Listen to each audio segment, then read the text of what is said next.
शुक्लांबरधरं विष्णुं शशिवर्णं चतुर्भुजं प्रसन्नवदनं ध्यायेत् सर्वविघ्नोपशान्तयेत्। गुरुर्ब्रह्मा गुरुर्विष्णुः गुरुर्देवो महेश्वरः गुरुस्साक्षात् परब्रह्म तस्मै श्रीगुरवे नमः। व्यासाय विष्णुरूपाय व्यासरूपाय विष्णवे नमो वै ब्रह्मनिधये वासिष्ठाय नमो नमः। पूजन्तं राम रामेति मधुरं मधुराक्षरम् आरुह्य कविताशाखां वन्दे वाल्मीकिकोकिलम्। श्रुतिस्मृतिपुराणानाम् आलयं करुणालयं नमामि भगवत्पादशङ्करं लोकशङ्करं। वागर्थादिवसंपृक्तौ वागर्थप्रतिपत्तये जगतः पितरौ वन्दे पार्वतीपरमेश्वरौ। सूक्तिं समग्रेतु न स्वयमेव लक्ष्मीः श्रीरङ्गराजमहिषी मधुरैकटाक्षैः। वैदग्ध्यवर्णकुणकुम्भनगौरवैर्यां खण्डूलकर्णकुहराः कवयो भयन्ति। हैमोत्थपुण्ड्रमजहन्मकुटं सुनासं मन्दस्मितं मकरकुण्डलचारुगण्डं बिम्बाधरं बहुलदीर्घकृपाकटाक्षं श्रीवेङ्कटेशमुखमात्मनिधन्निधत्ताम्।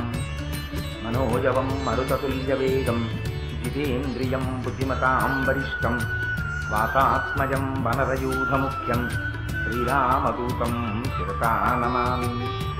अपदामपहर्तारं दातारं सर्वसम्पदां लोकाभिरामं श्रीरामं भूयो भूयो नमाम्यहम्।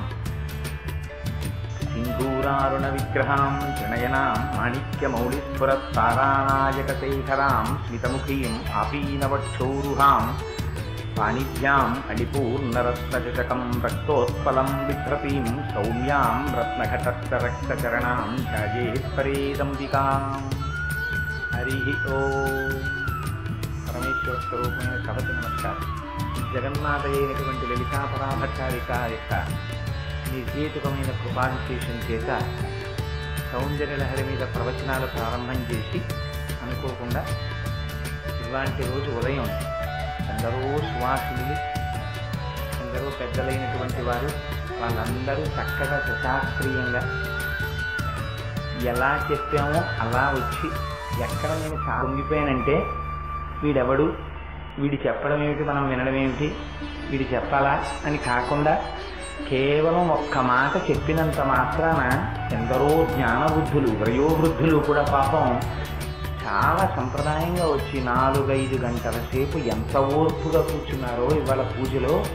చక్కగా కూర్చుని చక్కగా నామాలు చెప్పి అంతసేపు పూజ చేసుకుని అంతమంది ప్రసాదం తీసుకుని వెడితే నిజంగా కన్నుల పండుగగా అమ్మవారు సహస్రశీర్ష అని ఇన్ని వదనములతో అమ్మ ఒక్కసారి కనపడుతోందా అనిపించింది. అందుకని ఇవాళ అక్కడ అమ్మవారి పూజ చేసినప్పుడు కలశలోకి నీరు పడతారు. అది పరమ పవిత్రమైనటువంటి జలం. ఆ జలములు తల మీద పడితే చాలు, అవి పరమ పవిత్రం చేస్తాయి. ఆ కలశ ఇక్కడికి తీసుకొచ్చి ఆ మామిడాకులతోటి మీ అందరి మీద కూడా జలాలు శిరస్సుల మీద సంప్రోక్షణ చేస్తారు. ఎక్కడ కూర్చున్న వాళ్ళు అక్కడే కూర్చుని ఉండండి, వాళ్ళే వచ్చి మీ శిరస్సుల మీద చల్లుతారు. భగవంతుడి దయ వల్ల రాయవరపు జగన్నాథరావు మెమోరియల్ ట్రస్ట్ వారు, అందులో మా రాయవరపు మృత్యుంజయరావు గారు వారి తండ్రి గారి జ్ఞాపకార్థం అపారమైన పితృభక్తితో ఏర్పాటు చేసేటటువంటి కార్యక్రమాల్లో అంతర్భాగంగా ఈ సంవత్సరం 9 రోజుల పాటు సౌందర్యలహరి కార్యక్రమాల మీద ప్రసంగాలుగా జరగాలని ఒక నిర్ణయానికి వస్తే దానికి అమ్మవారి యొక్క అనుగ్రహంతోడే నేను 4వ రోజు ప్రసంగంలోకి ప్రవేశించాం. నేను మీకు ఎప్పటికప్పుడు చెప్తూనే ఉన్నాను ఒక విషయాన్ని. శంకర భగవత్పాదులు సౌందర్యలహరి రచించడంలో ఇది ఒక చోట కూర్చుని రాసినటువంటి శ్లోకములు కావదు. ఆయనలోంచి పైకి వచ్చినటువంటి అపారమైన భక్తి వెల్లువ సౌందర్యలహరిగా ప్రవహించింది. అందులో భక్తి ఉంటుంది, జ్ఞానం ఉంటుంది, మంత్ర రహస్యాలుంటాయి, ఉపాసనా రహస్యాలుంటాయి. అందుకే ఏ శ్లోకానికి ఆ శ్లోకానికి ఒక ప్రత్యేకమైనటువంటి తీరు, ఒక ప్రత్యేకమైన బాణి ఉంటాయి. ఇవాళ నేను స్పృశించబోయేటటువంటి శ్లోకం కూడా అంతే చిత్రమైనటువంటి శ్లోకం.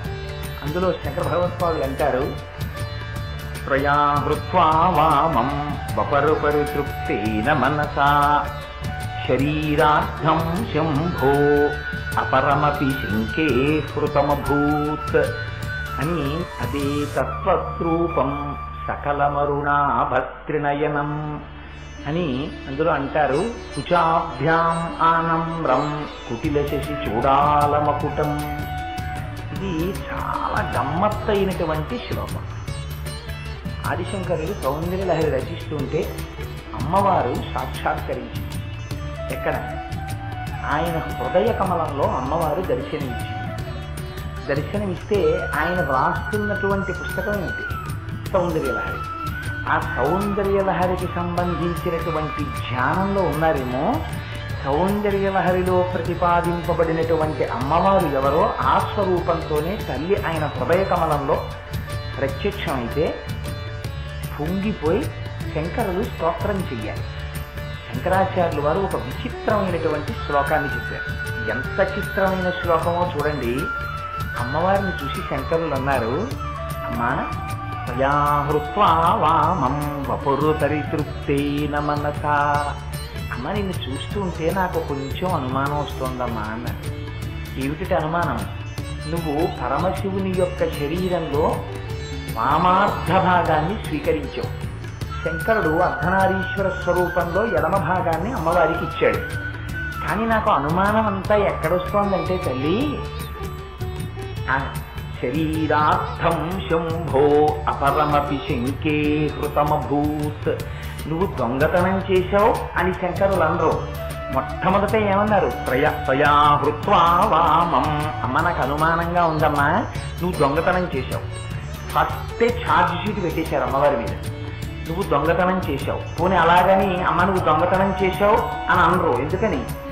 అంత గభాలన పరాభట్టారిక అయినటువంటి అమ్మవారి స్వరూపం గురించి మాట్లాడుతూ జగదాచార్యులైనటువంటి శంకరులంత మాట అంటారా? అందుకని శంకే హృతమభూత్. నాకు మనస్సులో చిన్న అనుమానంగా ఉందమ్మా, నువ్వు దొంగతనం చేశావని అన్నారు. ఏమిటా దొంగతనం?